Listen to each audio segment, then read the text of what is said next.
Jadi ayat ini berbicara, yang pertama berbicara kelembutan. Kelembutan itu datangnya dari Allah. Yang kedua berbicara tentang kekasaran. Kekasaran itu dari dirinya sendiri sebetulnya. Kapan seseorang kasar? Ketika orang itu tidak mengizinkan Allah yang Maha Lembut untuk hadir di dalam dirinya. Cuman kadang-kadang berpura-pura lembut. Ya. Jadi hidup dengan akhiran an itu pasti tidak nyaman. Jadi saudaranya pun saudara-saudaraan, sahabatnya pun sahabat-sahabatan, ya, gitu. Jadi kalau dia arisan pun arisan-an. Kalau dia ngasih makan, makanannya pun makanan-an. Oh enggak kok, makanannya sungguhan. Makanannya sih sungguhan, tapi karena dia sedang berada pada akhiran an, bisa jadi makanannya tidak berkah. Betul nggak? Berkah-an, karena semuanya main-main-an. Semua yang main-main-an itu kan nggak sungguhan. Ngerti nggak? Saya hanya ingin semua kita menyadari bahwa sebetulnya kita dalam hidup ini mungkin presentasinya belum 100% hidupnya sungguhan. Gitu aja. Syukur kalau sudah 90% lah sungguhan. Berarti masih ada 10% berakhiran an. Ini yang kacau, 95% akhirannya an. Lembut-lembut an. Udah enggak, kasar sebetulnya hatinya. Gitu. Jadi pura-pura saudara-saudaraan, padahal nggak suka. Nah, ketika dia sibuk-an. Jadi kalau ibadah pun dia ibadah-ibadahan. Suka tahajud, ya tahajud-an. Dapat surga. Dapat surga-surgaan. Apakah dia punya Tuhan? Punya. Tuhan-Tuhan-an. Tuhan itu cuma dua. Tuhan beneran dan Tuhan-Tuhan-an. Tuhan beneran Allah, Sang Wajibul Wujud. Ya, segala sesuatu selain Allah itu Tuhan-Tuhan-an. Ketika sholat, kita ingat kepada pekerjaan kita. Kita pun sedang menyembah Tuhan, tapi Tuhan-Tuhan-an. Apa itu? Kerjaan kita. Itu Tuhan-Tuhan-an. Tapi kalau saya ngomong seperti ini, orang akan marah. Kenapa? Masa saya dibilang menyembah Tuhan-Tuhan-an? Kan Tuhan cuma dua. Ya, Tuhan cuma satu. Ya, Tuhan yang sungguhannya cuma satu. Segala sesuatu sebagai Tuhan yang sungguhan itu berakhiran an. Kalau begitu, banyak gak manusia yang menyembah Tuhan-Tuhan-an? Banyak. Gunting yang hilang, Tuhan-Tuhan-an. Penitik yang hilang, Tuhan-Tuhan-an. Ya kan? Anak, cucu, dan orang-orang yang kita cintai, yang sering datang ketika kita sedang sholat, itu kategori Tuhan-Tuhan-an. Yang Tuhan, yang beneran, ya itulah. Beruntunglah mereka yang sudah tahu Tuhan beneran, sehingga dia tidak lagi menuhankan Tuhan-Tuhan-an. Agamanya tidak agama-agamaan, agama sungguhan, gitu. Coba orang yang agama-agamaan, hatinya pasti selalu keras, tidak lembut, berpura-pura, betul nggak? Gitu. Jadi solehnya pun soleh-solehan. Kalau begitu ikhlasnya ikhlas-ikhlasan. Iya. Orang yang sering ngomong abdi mah ikhlas, nah itu ikhlas-ikhlasan. Orang yang masih merasa ikhlas dalam keikhlasannya, itu saja masih ikhlas-ikhlasan. Apalagi yang sering mengatakan saya ikhlas, itu tandanya masih berakhiran an. Ayo, sekarang kita presentasi semua yang kita lakukan, apa betul tidak berakhiran an? Kurban yang dipotong cuma sapi, cuma kambing, tapi tidak pernah memotong sifat-sifat hewan yang ada dalam dirinya. Itu termasuk kategori kurban-kurbanan.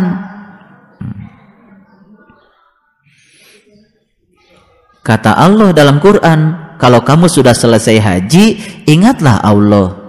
Pulang haji, yang diingat malah selain Allah. Kan itu juga masih kategori haji-hajian.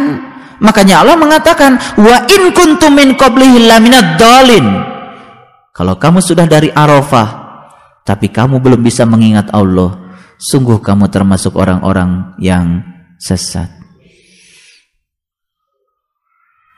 Jadi saya kemudian merenung pada diri saya sendiri, berapa banyak yang kita lakukan dalam hidup kita ini yang masih berakhiran an. Jadi ngaji sekarang menghapus akhiran an. Itu judulnya. Menghapus akhiran an supaya jadi beneran. Ya kalau nggak dirinci gini kan nggak tahu, betul nggak? Iya. Kita teruskan yang berikutnya, ya. Karena itu maafkanlah mereka, mohonkan ampun bagi mereka. Ayo, bisa nggak membedakan yang hatinya lembut dengan yang hatinya keras? Kalau yang hatinya keras, sulit memberi maaf. Apalagi didoakan, semoga ya Allah Engkau mengampuni dosa-dosa dia. Boro-boro ngadoakeun, memaafkan saja sulit. Jadi kalau hari ini kita masih punya sifat di mana kita masih agak-agak sulit untuk memaafkan, apalagi mendoakan, ini mereka di sini sebetulnya orang-orang yang dianggap berseberangan dengan kita. Ini ada ceritanya, nanti kita akan mundur ke belakang. Karena di belakang sana itu cerita orang munafik, cerita orang kafir. Ini ke belakang nanti akan kita baca. Jadi kalau hari ini kita masih sulit untuk memaafkan, apalagi kita tidak tergerak untuk mendoakan,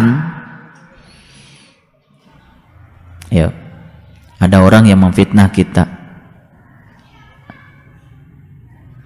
kemudian kita begitu lega memaafkan sekaligus mendoakan, semoga ya Allah Engkau memberikan hidayah kepada dia dan mengampuni segala dosa yang telah dilakukannya.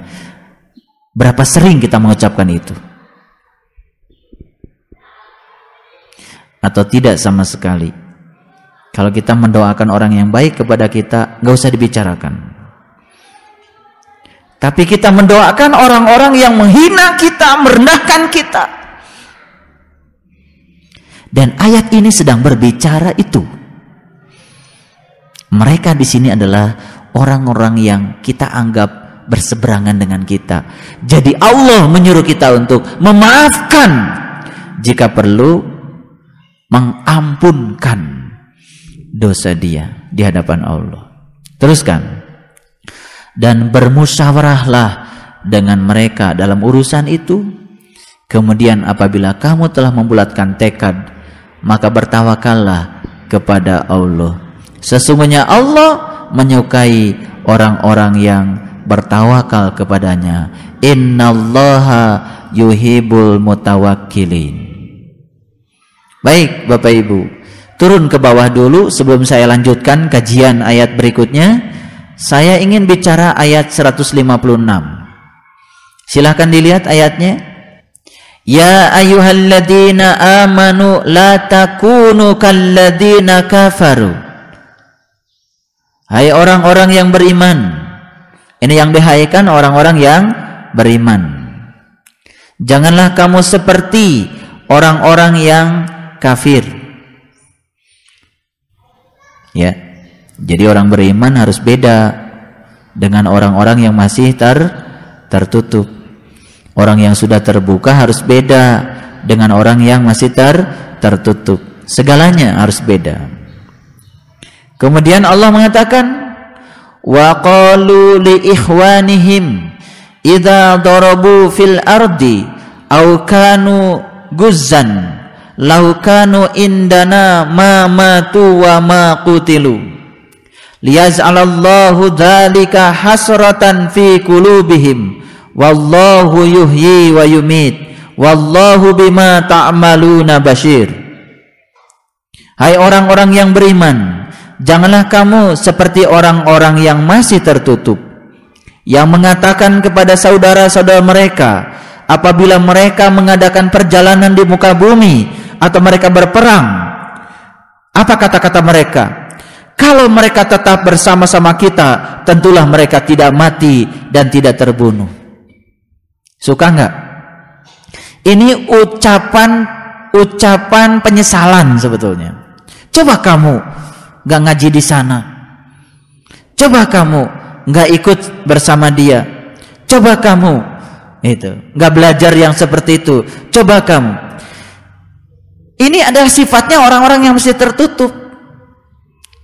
Dia itu kehidupannya masih kehidupan dunia. Karena ukuran dia itu materi. Padahal ketika seseorang diantarkan pada materi yang berkelimpahan, belum tentu ya itu baik bagi dia. Siapa jadi karena itu pilihan dia. Betul? Kan Allah sudah bilang, aku akan panjangkan bayang-bayang. Bahkan Allah juga bisa menarik bayang-bayang itu perlahan-lahan.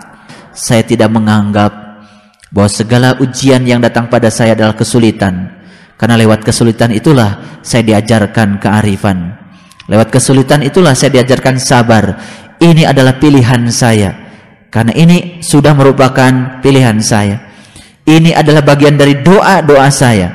Saya minta pada Allah jadikan orang yang sabar. Pasti Allah kasih banyak ujian bagi saya.